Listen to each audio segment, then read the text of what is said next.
మీ car కి best ceramic coating premier care Apexer car detailing studio for contact.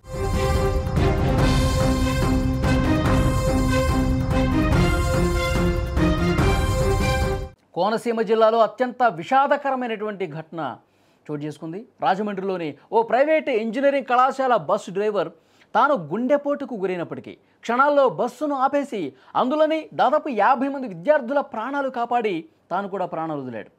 Alamuru మండలం మడికి గ్రామానికి చెందిన దెందుకూరి నారాయణరాజు రాజమండ్రిలోని గైట్ ఇంజనీరింగ్ కళాశాల బస్సు డ్రైవర్గా పనిచేస్తూ ఉన్నాడు. ఎప్పట్లాగే సోమవారం ఉదయం విద్యార్థుల్ని కళాశాలకు తీసుకొస్తా ఉన్నాడు.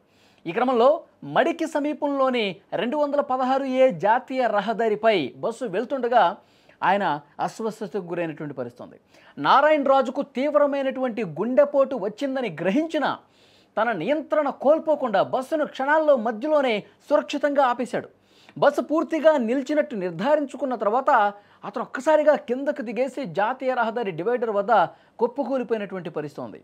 డ్రైవర్ నారాయణరాజు ఒక్కసారిగా అట్లా ఆయన కొలాప్స్ అయిపోవడంతో కింద పడిపోవడంతో గమనించినటువంటి విద్యార్థులు వెంటనే రియాక్ట్ అయ్యారు. విద్యార్థులు అక్కడ ఉన్నటువంటి సేఫ్టీ హైవే పెట్రోలింగ్ సిబ్బంది ఎవరైతే ఉంటారో వాళ్ళకి ఇన్ఫర్మేషన్ అందించారు. సిబ్బంది అక్కడ తక్షణం సంఘటన స్థలానికి చేరుకున్నారు. నారాయణరాజును చికిత్స నిమిత్తం ఆసుపత్రికి తరలించే ప్రయత్నం చేశారు. అయితే ఆసుపత్రికి తరలించే లోపే ఆయన ప్రాణాలను వదిలినటువంటి పరిస్థితి. తమ కళ్ళ ఎదుటే ఆయన కుప్పకూలిపోయి మరణించడం చూస్తున్నటువంటి విద్యార్థులు తీవ్ర విషాదంలో కూరుకుపోయిన పరిస్థితి. తమ ప్రాణాలు కాపాడిన ఆయన్ని కోల్పోవటం నిజంగా జీర్ణించుకోలేకపోతున్నారు విద్యార్థులు. మీరు స్క్రీన్ మీద కూడా చూడొచ్చు విజువల్స్లో. ఆయన కుప్పకూలిపోయాడు ఒక్కసారిగా. ఆయన బస్సు సేఫ్గా రోడ్డు మీద ఆపేసి తను గుండెపోటుకు గురవుతున్నటువంటి ఆ విషయాన్ని అతనికి అర్థమైపోయింది. ఎందుకంటే ఆ సమయంలో కనుక అతను పట్టు కోల్పోతే వెహికల్ మీద ఆ వెహికల్ మొత్తం ఆ రోడ్డుకి దూసుకుంటూ వెళ్ళిపోయేది. ఆయన కంట్రోల్ ఒక్కసారి తప్పిపోతే మొత్తం అటు పొలాల్లోకి వెళ్ళిపోవటము, లేకపోతే కిందకి వెళ్ళిపోవటము, లేకపోతే ఏదైనా వెహికల్ని కొట్టేయడం ఇలా జరుగుతుంది. కానీ అతను అంత పెయిన్ ఉన్నప్పటికీ కూడా, గుండెపోటు గురైనప్పుడు కూడా ఆయన దాన్ని పంటి బిగువున భరించి సేఫ్గా ఆ వెహికల్ని ఆ బస్సును కూడా ఆపేసి, ఎందుకంటే 50 మంది విద్యార్థులు ఉన్నారు, అందులో వాళ్ళ ప్రాణాలకు తన ప్రాణం అడ్డేసి వాళ్ళని కాపాడిన పరిస్థితుంది. సేఫ్గా పక్కకి బండి ఆపేసి వెంటనే దిగి ఆయన సాయం కోసం చూస్తున్నటువంటి క్రమంలో ఒక్కసారిగా నేల కొరిగిపోయాడు. వెంటనే బస్సులో ఉన్న విద్యార్థులు దీన్ని గమనించి పోలీసులకు ఇన్ఫర్మేషన్ ఇచ్చారు. అక్కడ ఉన్నటువంటి సేఫ్టీ సిబ్బందికి ఇన్ఫర్మేషన్ ఇచ్చారు. వాళ్ళు హుటాహుటిన ఆటోలో కూడా తరలిస్తున్నటువంటి పరిస్థితి చూసాం.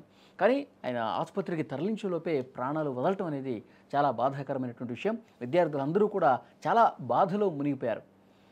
ఎందుకంటే తమను సేఫ్గా తీసుకెళ్ళేటువంటి డ్రైవర్, ఎప్పటి నుంచో తమకు చాలా బాగా మాట్లాడేటువంటి ఆ డ్రైవర్, చాలా గొప్పగా పనిచేసేటువంటి ఆ డ్రైవర్ తమ ప్రాణాలు కాపాడటం కోసం ఆయన ఈ రోడ్డు మీద కూడా చాలా ఆయన ఇబ్బంది గురవుతున్నప్పటికి కూడా తమ ప్రాణాలు కాపాడటం కోసం ఆయన చూపించినటువంటి చొరవను గుర్తు చేసుకుంటూ కన్నీళ్లు పెట్టుకుంటున్న పరిస్థితి. ఆయన వెంటనే ఆసుపత్రికి తరలిస్తున్నటువంటి దృశ్యాలు కూడా మీరు స్క్రీన్ మీద చూస్తున్నారు. నారాయణరాజు మృతి పట్ల కళాశాల యాజమాన్యం, స్థానిక ఎమ్మెల్యేలు, ప్రజాప్రతినిధులు సంతాపం వ్యక్తం చేశారు. ఆయన త్యాగాన్ని గుర్తించే ప్రభుత్వం ఆయన కుటుంబాన్ని ఆదుకోవాలని కోరుతా ఉన్నారు. డ్రైవర్ నారాయణరాజు గుండెపోటుతో బాధపడుతూ కూడా తాను చనిపోతున్నానని చెప్పి తెలిసినా సరే బస్సును ఆపకపోతే జాతీయ రహదారి మీద పెద్ద ప్రమాదం జరిగి 50 మంది విద్యార్థులు కూడా గాయపడేవాళ్ళు. కానీ ఆయన కొంచెం ధైర్యం ప్రదర్శించి 50 మందిని కాపాడారని కూడా అక్కడున్న స్థానికులు చెప్తున్నటువంటి పరిస్థితి.